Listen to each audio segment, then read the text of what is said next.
열린시장 작전타임 시간입니다. 토마토 투자 전문가 함께 작전타임 시간 가져보겠습니다. 문정식 운영령입니다. 안녕하세요. 네, 안녕하십니까. 네, 오늘 작전명 어떻게 정하셨나요? 네, 일단은 뭐 반전의 카드를 체크하라. 예, 네. 예, 작전명은 이렇게 가져왔습니다. 반전의 카드를 체크하라. 아, 분위기 좋아요. 네, 어떤 반전의 카드를 체크를 해봐야 될지 이제 봐야 될 텐데 이렇게 정하신 이유부터 들려주시죠.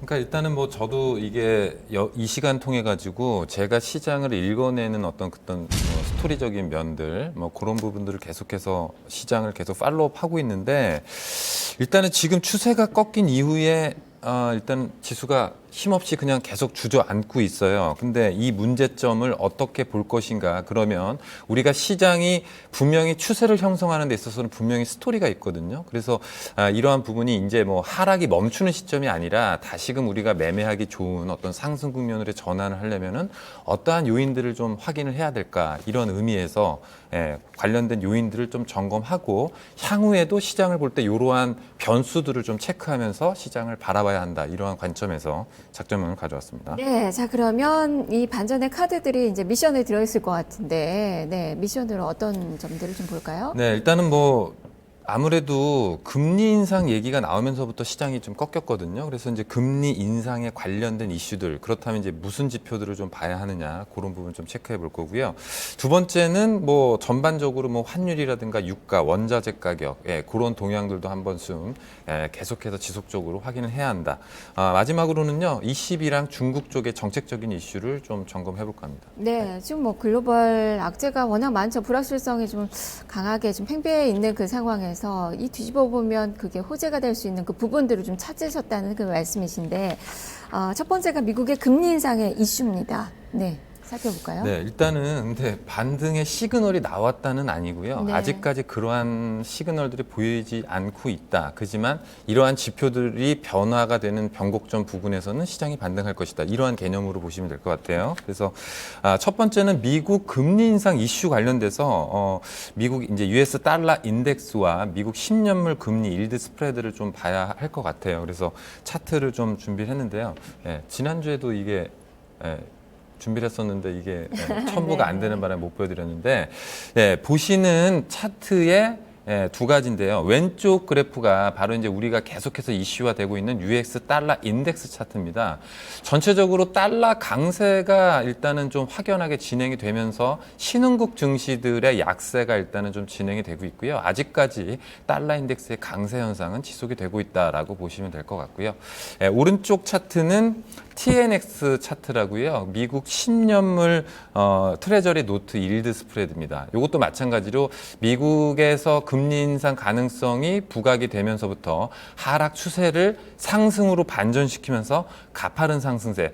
최근에 한 3일 정도는 지표 하락으로 인해서 조금 조정을 받고 있습니다만 상승 추세대를 기스내는 그러한 전환형은 아니기 때문에 여전히 이 두 개의 인덱스로는 신흥국들 쪽에는 부담이 되는 지표다라고 볼 수 있겠고요. 근데 이게 원래 TNX 차트는 원래 경기랑 동행하기 때문에 사실은 TNX가 올라갈 때 증시는 동반 상승을 하는 게 맞거든요. 근데 네. 이 신흥국들은 이제 금리 인상이 주요 이슈 사항, 만약에 미국이 금리 인상을 하게 되면 경기가 좋지 않은 시점에서 약간 부담으로 작용할 수 있다. 이러한 부분들이 이제 달러 강세 쪽이랑 좀 맞물리면서 신흥국 쪽에는 조금 악재로 작용을 하고 있는 것 같습니다. 네. 이와 연동돼서 두 번째 그 미션도 같이 좀 봐야 될 것 같아요. 펀더멘탈 지표들의 확인. 뭐 환율이나 유가 뭐 이런 부분들을 좀 봐야 되지 않을까 싶은데요. 네네. 그래서 뭐 이것도 차트를 4개를 좀 편집을 해봤는데요. 네, 차트를 좀 보시면서 같이 말씀을 드리겠습니다. 왜 이런 펀더멘탈 지표들을 확인을 해야 되느냐. 근데 지금 어떤 이벤트적으로 일단은 보이지만 실질적으로 이제 이전에 한 2달간은 사실은 낙폭이 좀 과대했던 부분에 대한 베어마켓 랠리, 즉 리바운딩 국면이었고요. 실질적으로 시장을 좀 강하게 좀 돌려주려면 경기에 대한 부분들에 대한 우려감이 사실은 없어져야 되거든요. 근데 일단은 이 4개의 차트 중에서 왼쪽은 $1 환율 차트거든요. 그래서 이게 이제 물론 $1 환율만 볼 수는 없는 상황이에요. 달러 강세 때문에 그러면 유로 달러나 엔 달러를 같이 봐야 되는 국면이 있지만 어쨌든 간에 첫 번째 왼쪽 상단에 있는 첫 번째 그래프는 수급적으로 외국인들의 어떤 매수세를 기대하기는 좀 힘든 구간이다라고 볼 수가 있겠고요. 오른쪽은 뭐 WTI 유가 동향입니다. 아직까지 뭐 연중 저점을 깨뜨리진 않았지만 연말 되면서 유가가 한 달째 계속해서 흘러내리고 있는 모습들은 경기에 대한 우려감들이 아직까지 좀 살아있는 부분이고요. 그리고 밑에 두 개가 왼쪽은 이제 비철금속 대표적인 금, 그리고 오른쪽은 옥수수입니다. 그래서 전체적으로 봤을 때 원자재 가격이 하락하는 부분을 미국 금리 인상 요인으로만 둘 것이냐 아니면 경기에 대한 우려감으로 둘 것인가 그 부분이라면 약간 뭐 두 가지 다 이유는 맞지만 일단은 신흥국들이 이렇게 맥을 못 치고 있는 이유는 전체적으로 이제 경기에 대한 부담감들이 원자재 시장이라든가 뭐 이런 유가 쪽에서 나타나고 있다. 그렇게 된다면 지금까지 확인해둔 지표들, 그러니까 예를 들어서 달러 인덱스 같은 경우에는 하락 반전하거나 혹은 유가라든가 원자재 가격이 상승 반전을 해줘야지 신흥국 증시들의 어떤 뭐 외국인들 매수라든가 아니면 반전이 일단은 좀 기대할 수 있는 구간이 아닐까라고 생각하고 있습니다. 일단 6가지 변수를 차트로 살펴봤는데 이 차트상에서 본다면 반등 시그널은 나오지 않고 있어요. 네네. 말씀해 주셨던 작전명 반전 카드를 찾지 못하고 있는데 네네. 다만 이 부분에서 이렇게 경기에 대한 그 우려감들이 있기 때문에 부양 가능성들이 지금 각국에서 좀 나오고 있지 않나 싶은데 지금 세 번째 미션이 바로 22와 중국의 정책적 이슈예요. 바로 이런 부분인가요? 네, 일단은 제가 볼 때는 만약에 지금 미국에서 특별한 어떤 이슈가 없는 상황, 그렇다면 20이나 중국 쪽에 대한 정책적인 이슈들은 분명히 있기 때문에 이쪽에서 어떤 정책적인 부분에 대한 이슈들이 부각이 될 때 원자재 가격의 반등 혹은 뭐 TNX 쪽에서의 전환, 뭐 이러한 것들을 좀 기대할 수 있지 않을까 일단 생각을 하고 있고, 이게 전체적으로 확 다 돈다 그러면 굉장히 강한 시장이고요. 그렇지 않더라도 지금은 시장에서는 상승을 위한 헤게모니를 찾기가 좀 힘든 시장이기 때문에 단초를 원자재 시장에서 먼저 제공을 할 수도 있고요. 이제 그러한 부분을 모티베이션은 어느 쪽에서 제공을 할 것인가라고 본다면은 아무래도 이제 뭐 통화정책 회의가 있는 뭐 유로 쪽이라든가 중국 쪽의 어떤 뭐 경기 부양책 관련된 부분이 아닐까 싶습니다. 네. 자, 이렇게 미션을 좀 점검해 봤는데요. 자, 그렇다면 이제 전략의 문제죠. 레이더망에 걸리는 그 종목들 어떤 종목 준비하셨습니까? 네, 일단은 뭐 저는 추세가 전환된 이후에 일단은 뭐 지수가 일단 안정화될 때까지는 보수적인 전략 대응을 계속 해야 한다. 일부 현금화를 계속해서 만들어 가면서 일단 대응을 해야 될 것 같고요. 뭐 오늘 같은 경우에는 경기 민감주 쪽에 대한 주식들이 좀 반등을 하고 있는데 추세적으로 전혀 일단은 뭐 반전의 시그널이 아니기 때문에 당분간은 경기 민감주, 철강, 소재, 조선건설 쪽에 대한 투자는 좀 유의를 해야 한다는 입장이고요. 네. 그럼 뭘 투자를 해야 되죠? 그래서 일단은 지금 지난 시간에도 약간 뭐 비슷한 개념 같은데요. 16년에 대한 기대감이 살아있는 산업군, 거기에 속해 있는 종목군들을 일단 좀 추려봤습니다. 그래서 표를 좀 띄워주시면요.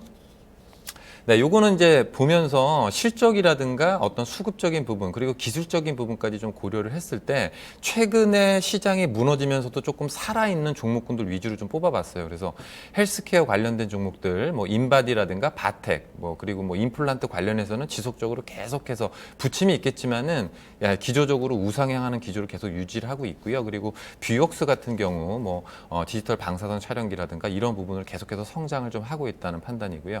그리고 최근에 일단은 OLED 쪽에 대한 얘기들이 좀 많이 나오고 있습니다. 그러니까 전체적으로 지금 핸드셋 시장 쪽에서는 OLED 쪽으로 교체가 됐는데 이 디스플레이, TV나 이런 쪽에서 그러니까 OLED 쪽 대형화에 관련된 이슈들, 만약에 이게 대형화가 상용화돼서 조금 판매가 좀 확장이 내년도에 이루어진다면은 관련된 부품 업체들인가 소재 업체들에 대한 부분들이 내년 초반 정도까지는 계속해서 랠리를 보일 수 있다는 판단이고요.